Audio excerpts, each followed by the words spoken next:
The chandeliers of Grandview Restaurant glowed like liquid gold, casting soft light over polished tables and crystal glasses. Laughter from wealthy diners floated through the air, blending with the quiet hum of violins. It was the kind of place where appearances mattered more than reality. At table 12 sat a man known in town as a powerful business leader, David Harrison, his glamorous wife Victoria at his side, and his 8-year-old son Lucas sitting silently between them. From a distance they looked like a picture-perfect family enjoying an elegant night out, but to Elena, a veteran waitress with 20 years of service, something about the picture felt wrong. She moved gracefully between tables, refilling water glasses, but her eyes kept drifting back to the boy. His posture was too stiff, his smile too rehearsed. He didn't touch the dessert menu like most children did. Instead, he stared at the tablecloth, small hands folded tightly in his lap as if afraid to move. Elena's heart tightened. She had served thousands of guests over the years and had learned to read the unspoken signals of discomfort, especially in children. Lucas looked like a flower trying to grow in the shade. Every time his father spoke, the boy's eyes flickered with a longing for attention, but David, absorbed in a work call, didn't notice. Victoria's manicured hand rested on the boy's shoulder with a possessiveness that seemed more like a warning than affection.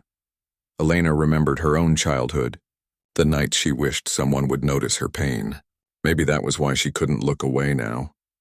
She picked up a fresh cookie from the dessert tray, a small treat she often offered shy children, and walked to table 12 with a warm smile. "Here you go, sweetheart." "On the house," she said softly. Lucas blinked up at her, startled, then accepted the cookie with both hands. It was the first genuine smile she'd seen from him all evening. It was a tiny act of kindness, invisible to everyone else in the busy restaurant. But for Lucas and for Elena, it was the first crack of light breaking through a dark evening. Neither of them knew it yet, but that small moment was about to change everything. Lucas stared at the warm cookie in front of him as though it were something forbidden. His small fingers trembled when he broke off a piece, glancing first at his father, still absorbed in his phone call, and then toward the marble-floored restroom where Victoria had disappeared. Elena crouched down to his level, her voice gentle but steady. "Every brave boy deserves something sweet," she whispered. The word brave seemed to land on Lucas like a foreign language. His brow furrowed. Nobody had ever called him that before. Slowly, carefully, as if expecting someone to snatch it away, he tasted the cookie. The faintest smile flickered across his face. Elena's heart squeezed. How could such a simple treat feel like a rare gift to this child? She decided to keep the conversation going, to give him a moment of normalcy. "What's your favorite subject in school?" she asked softly. "I like to read," Lucas murmured, "especially stories about dragons and knights. Dad used to read them to me before."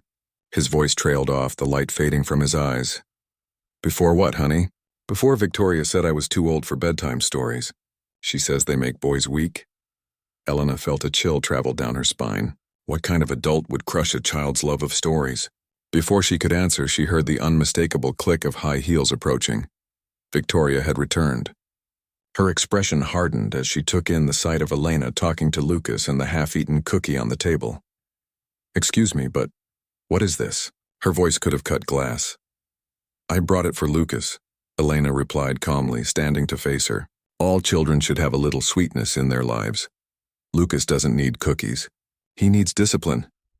Victoria's manicured fingers clamped down on the boy's shoulder, pressing just hard enough to make him wince. "And he certainly doesn't need strange women filling his head with nonsense." Lucas's face shuddered instantly, the small spark of joy snuffed out. He folded in on himself like a candle extinguished by a sudden wind. Elena's stomach twisted at the sight. "I was just being kind," Elena said, her voice steady despite the fury building inside her. "Kindness without permission is interference," Victoria snapped, tightening her grip on Lucas's shoulder. "Lucas, what do we say when people give us things we don't deserve?" Lucas's voice was a whisper. "Thank you, but I can't accept it." Victoria's triumphant smile returned as she watched him push the cookie away with shaking hands. Elena felt her chest tighten. This wasn't discipline. This was emotional warfare. A deliberate attempt to break a child's spirit and teach him he deserved nothing good. She caught David glancing up from his phone call for a moment. But he missed everything, the cookie, the grip. The cruelty hidden behind Victoria's perfect smile. He didn't see the way Lucas shrank. Elena's fingers curled into fists at her sides. She had seen this pattern before. Children punished for wanting too much, for simply existing. The question that haunted her was simple. If Victoria was this cruel in public, what happened behind closed doors? She straightened her shoulders and met Victoria's gaze. Sometimes the smallest acts of compassion mean everything to someone who desperately needs to know they're not alone, she said quietly. Victoria's eyes narrowed, but she didn't respond. She simply ushered Lucas closer to her side like a trophy she intended to protect from the world, or perhaps from kindness itself. Elena turned back toward the counter, her heart pounding. She didn't yet know how, but she could no longer stand by and watch. Tonight she had taken the first step, and there would be no turning back. Elena moved between tables with a practiced grace, refilling glasses, taking orders, smiling for guests. Outwardly, she looked like any seasoned waitress in control of a busy night. Inwardly, her heart was hammering. Her eyes kept drifting back to table 12. Victoria had slipped effortlessly into her public mask again, laughing at David's work stories, brushing invisible crumbs off Lucas's shirt, even smoothing his hair with a tenderness that made Elena's stomach twist. She was rewriting the evening in front of David's eyes, erasing her cruelty and replacing it with a fiction he seemed all too eager to believe. But Elena had seen the truth. She couldn't unsee the pinched wrist, the crushed smile, the way Lucas froze like a rabbit every time Victoria moved too quickly. David looked exhausted. His tailored suit and gold watch couldn't hide the shadows under his eyes. Elena recognized the signs of a man consumed by responsibilities, missing the small signals right in front of him. If he didn't wake up soon, Lucas would keep suffering. When Victoria excused herself to take a phone call outside, Elena's window opened. She dried her hands on her apron, took a steadying breath, and walked toward David's table. "Mr. Harrison," she said softly, stopping just short of his chair. "May I speak with you privately for a moment?" He looked up, surprised. For the first time that night, he seemed to really see her. "Of course. Is everything all right?" Elena glanced at Lucas, who was watching their interaction with fearful eyes. She lowered her voice and knelt slightly so she wouldn't tower over David. "Sir, I don't mean to intrude, but I'm concerned about your son," she said, each word careful but firm. "I've been a waitress for 20 years, and you start to notice things." "Your boy seems frightened." David's polite expression shifted to confusion. "Frightened of what? Of making mistakes? Of reaching for things? Of speaking up?" Elena's voice trembled with the weight of what she'd witnessed. "Your wife has been quite harsh with him tonight when you weren't looking. She's pinched him, grabbed his wrist, threatened him under her breath." The color drained from David's face. He turned to look at his son, really look at him, and Elena saw the moment of recognition. Lucas was sitting rigidly upright, his hands clasped tightly in his lap, his eyes darting toward the window where Victoria paced outside on her phone call. "Lucas," David said softly. "Come here, son." The boy approached cautiously as if expecting a trap. David gently took his son's hands, and Elena heard his sharp intake of breath when he saw the red marks on Lucas's wrist where Victoria had grabbed him. "Who did this to you?" David's voice was barely controlled. Lucas's eyes filled with tears, but he glanced toward the window where Victoria's silhouette stood. "I'm not supposed to tell," he whispered. "She says nobody would believe me anyway, and that you'd be angry if I caused trouble." Elena's heart shattered. She thought of her own childhood, of all the times adults had failed to notice or failed to act. But David was different. She could see the fury and protective love warring in his expression. This was the turning point, the moment a father decided whether to look away or to act. Elena stayed quiet, letting the silence stretch. Sometimes she knew the truth needed room to breathe. "Lucas," David said softly, his voice trembling but strong. "I believe you." The boy's shoulders sagged with relief. For the first time, someone was choosing to believe him over the lies. Elena felt her own eyes sting. She had taken a risk speaking up, but this was why she had done it. This was why courage mattered. Outside, Victoria ended her call and started walking back toward the restaurant, completely unaware that her carefully constructed world was about to crumble. The soft chime above the restaurant's door announced Victoria's return. Her heels clicked sharply across the marble floor, echoing like a countdown. She had no idea that the carefully built narrative she'd spun for months was seconds from shattering.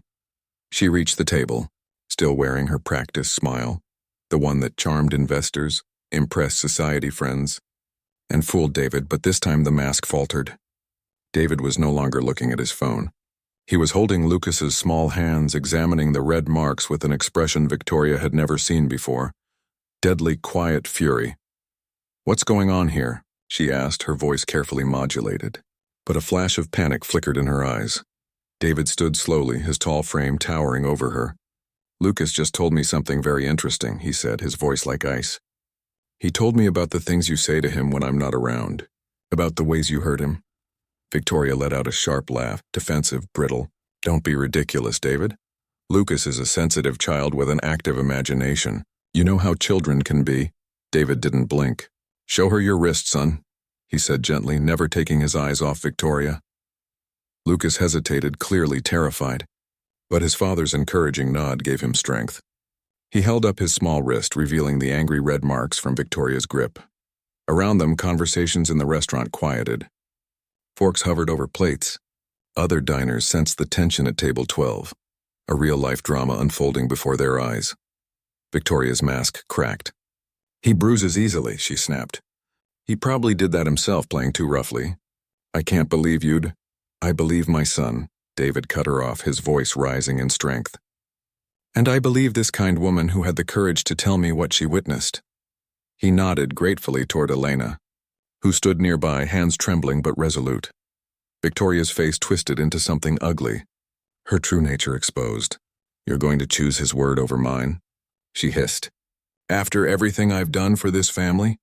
After I stepped in to raise your son, when his real mother abandoned you both?" Lucas flinched at the cruel reference to his deceased mother. David's jaw clenched. "My wife died in a car accident, Victoria. She didn't abandon anyone. And you haven't raised my son. You've terrorized him." Elena's heart raced as she watched.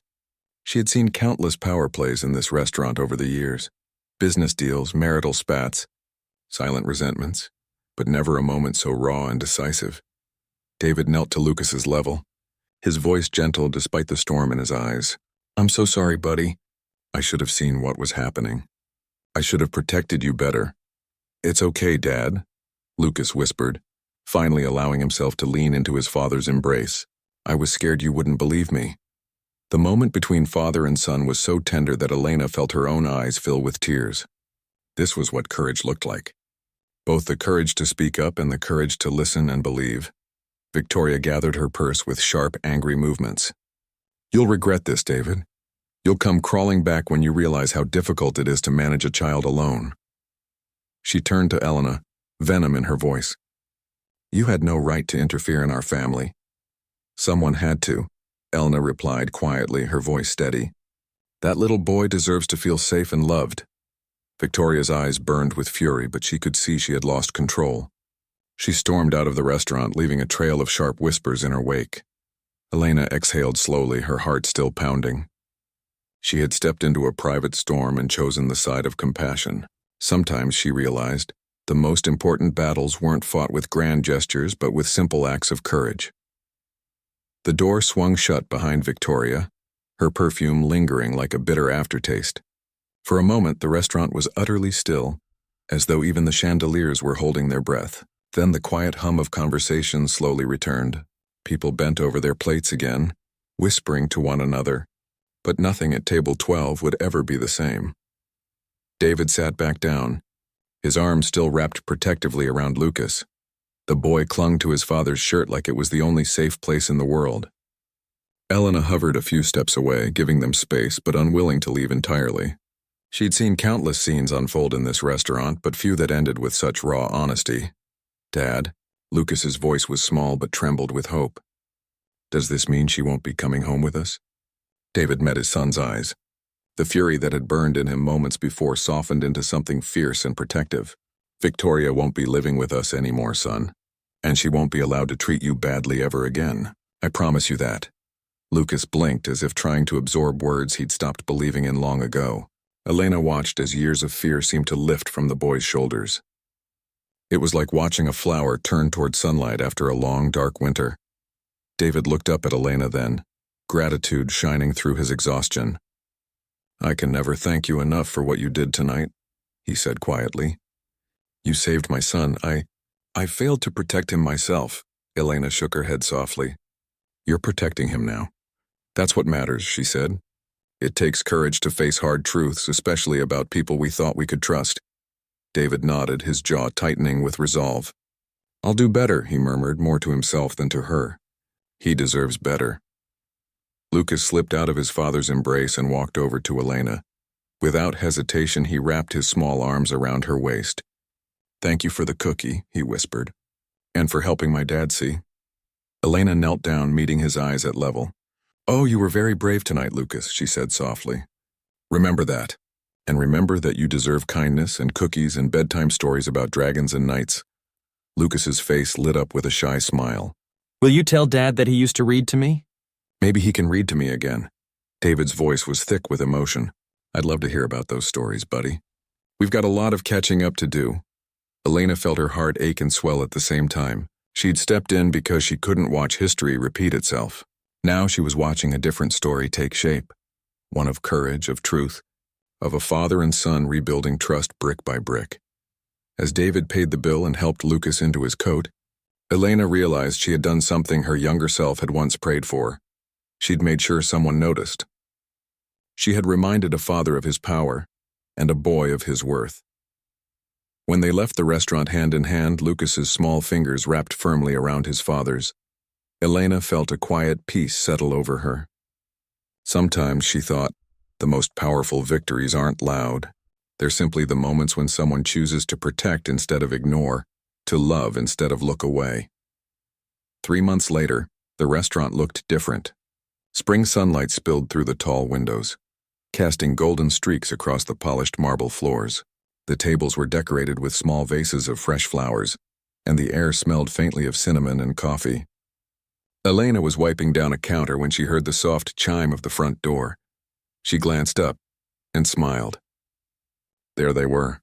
David looked healthier, the lines of stress around his eyes fading. He was dressed simply, but there was an ease about him now, the kind that comes from making hard choices and living with integrity. Beside him walked Lucas, holding a book under his arm and wearing a new confidence like a second skin. He was taller somehow, not in inches, but in spirit. "Hi, Elena," Lucas called, his voice no longer hesitant but bright. "Guess what? I'm reading The Dragon's Oath now. Dad's been reading a chapter every night with me." Elena felt her throat tighten. She leaned across the counter. "That sounds like an amazing story, sweetheart. How's the hero?" Lucas's eyes sparkled. "Brave. He protects people who can't protect themselves." He paused, glancing at David. "Kinda like Dad."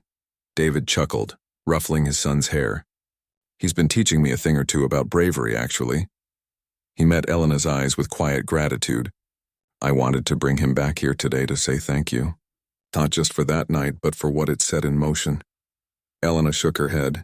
"You both did the hard part," she said gently. "You chose to change. That's what makes the difference." They sat at table 12 again, the same spot where everything had unraveled and then begun. This time there was no tension, no raised voices, just a father and son enjoying a Saturday morning together. David ordered pancakes for Lucas and coffee for himself, and Elena brought over a warm cookie on the house. Lucas grinned. "I think this is my favorite place now," he said, breaking the cookie in half and offering a piece to his dad. "We're making new traditions, right?" "That's right, buddy," David said. "New traditions, new stories." As Elena watched them eat, she thought about the night months ago when she had crouched beside a frightened boy and given him a cookie. She had wondered then if anything would change, if her small act of kindness could actually shift the trajectory of a life. Now, seeing the glow on Lucas's face and the steady strength in David's eyes, she had her answer. When they finished eating, Lucas handed Elena a folded piece of paper. Inside was a drawing, a knight standing protectively beside a little boy, a dragon coiled in the background. Underneath, in careful handwriting, were the words, "Thank you for being our hero." Elena blinked back tears. "I think you've got it backwards," she whispered. "You're the heroes." David placed a hand on her shoulder. "Sometimes heroes just show us the door. We're the ones who have to walk through it. As they left the restaurant, sunlight spilling over them like a blessing, Elena felt a deep sense of peace. She'd always believed that small acts of compassion could ripple outward. Now she'd witnessed it. A father reclaiming his role, a boy reclaiming his joy, and a story rewritten from pain into hope. She turned back to her work, her heart lighter than it had been in years. In a world full of people who look away, she thought, the greatest gift you can give is simply not to. Weeks turned into months, and life kept moving forward. David and Lucas built new routines, weekend breakfasts, evening story times, quiet walks in the park. The shadows of the past had not vanished overnight, but they no longer ruled the house. Little by little, the cracks in Lucas's confidence began to fill with light. Elena saw them less often, but every time they stopped by the restaurant, she could see the difference. Lucas smiled easily now. He no longer flinched when someone reached out to touch his shoulder. David's eyes were clearer, his voice steadier, his presence no longer divided by guilt and distraction. One afternoon, as Elena cleaned table 12, she realized something. The night she had intervened wasn't just about a cookie or a confrontation. It was about courage. The courage to step in when it's uncomfortable, to speak up when it's risky, to protect someone who might not even know how to ask for help. She thought of her own childhood and how she had once wished for someone, anyone, to notice. That night she had been the person she had once needed, and that choice had rippled outward, helping a father and son reclaim a story that could have ended in quiet heartbreak. Lucas's drawing still hung behind the counter. The knight, the boy, the dragon. Customers asked about it sometimes, and Elena would smile and say, "It's a reminder. Even small kindnesses can slay big dragons." Because the truth was simple. We may never see the full impact of our actions. A word, a gesture, a moment of compassion. It can be the lifeline someone is waiting for. In a world where cruelty can be loud and constant, kindness becomes an act of defiance. Elena took a deep breath and looked around the bustling restaurant. She felt a quiet pride not for herself, but for the fact that one small choice had helped rewrite someone's life. And she knew, as surely as she knew her own name, that she would make that choice again and again. Sometimes the bravest thing you can do is notice. And sometimes noticing changes everything. 3 months later, the Grandview restaurant had become a brighter place. The winter sun streamed through the windows as David and Lucas walked in, this time with easy smiles instead of worried eyes. Lucas wore his school's reading club badge proudly on his shirt. David carried a small stack of books they planned to read together after dinner. Elena greeted them at the door. "Look at you two," she said warmly. "You're glowing." Lucas grinned. "I made a new friend at school and Dad is teaching me chess."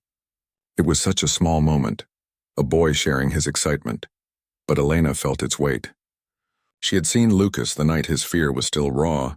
Now she was seeing what healing looks like, slow, steady, and possible. As she refilled their drinks, she remembered something her grandmother used to say. A single candle can light 1,000 others without losing its flame. Speaking up for Lucas hadn't dimmed her. It had lit a new flame in both father and son. David caught her eye. "We'll never forget what you did," he said quietly. "You reminded me that protecting my son isn't just about providing for him. It's about being present, about listening." Elena smiled, humbled. "You both did the hard part," she replied. "You chose courage over fear. That's what changes everything." She knew the world outside was still full of people like Victoria, people who harm in secret, who wear masks of kindness. But she also knew there were people like David and Lucas, people like herself, who could choose to act. That knowledge gave her strength. As David and Lucas left the restaurant, their hands clasped together, Elena whispered a silent hope that anyone who saw their story would remember that courage isn't only for heroes in books. It's for ordinary people in everyday places, waiting for the moment to rise. Because sometimes the greatest battles are not won with force, but with quiet persistence. Sometimes the smallest act, a word spoken, a truth revealed, creates a ripple that becomes a wave. And in a world that can be harsh, that wave of courage and kindness might just be the thing that saves a life.